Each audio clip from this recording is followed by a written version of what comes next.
Enchanté, Martin, donc je suis président de Ormur et cofondateur, et je vais vous présenter donc ce projet. Donc je travaille avec une équipe, donc avec 3 associés fondateurs, donc David qui est directeur en charge des opérations, Camille qui est directrice communication et Adrien qui est directeur technique en charge du développement de la plateforme Ormur.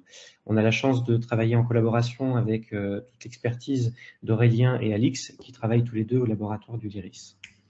Alors, Ormur, en quelques mots, c'est quoi? C'est l'art où on ne l'attend pas. C'est-à-dire l'art qui invite la surprise et des qualités de rencontre et d'échange. L'idée étant de permettre d'ouvrir des espaces qui sont initialement non dédiés à l'art. Donc ça peut être chez des particuliers, ça peut être des bâtiments qui appartiennent à une mairie, ça peut être un EHPAD, ça peut être beaucoup d'espaces qui ne sont pas directement des lieux de diffusion classiques.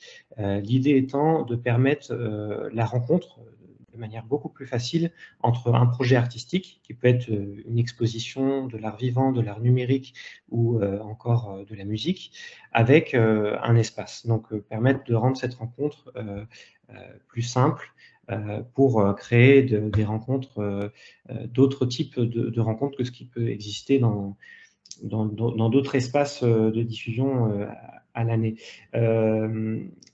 En quelques mots, la plateforme permettra 3 choses. Elle permettra à un utilisateur de réserver des places pour des événements publics, à un utilisateur de proposer des lieux pour des événements privés ou publics, et permettra à un utilisateur également de proposer des projets artistiques. Donc tout type de projets artistiques sont valables. L'idée étant surtout de permettre à un projet spécifique de rencontrer un lieu qui est compatible en fait avec ce projet-là.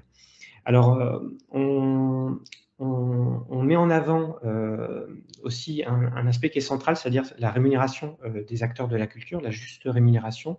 Et c'est pour ça qu'on a développé une billetterie solidaire. Donc, je vais expliquer un petit peu en quoi elle est solidaire.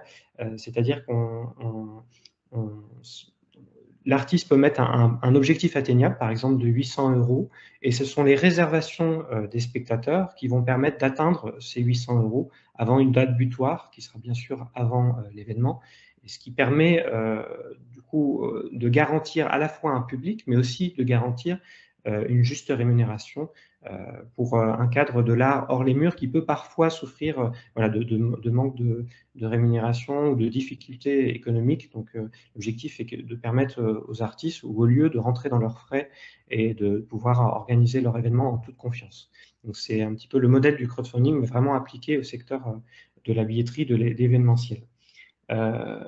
Il y a d'autres enjeux qui sont importants pour Ormur et certains sont intrinsèques au projet et répondent à des problématiques liées à l'atténuation du changement climatique, à l'adaptation aussi au changement climatique, à une transition vers une économie circulaire, à la prévention et la réduction de la pollution, également la protection et la diversité des écosystèmes.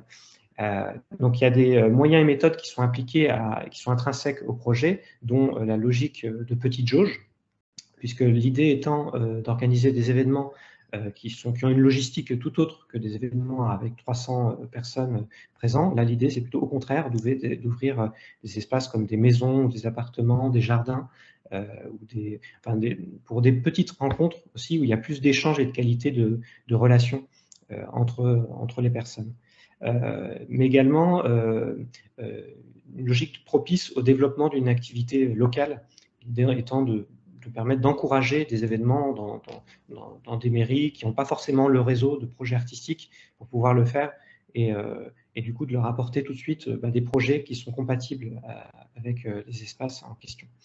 D'autres mesures complémentaires comme l'évaluation de l'impact environnemental, une charte d'éco-responsabilité, des critères de notation sur des problématiques sociales et environnementales, et également la recherche de sobriété numérique.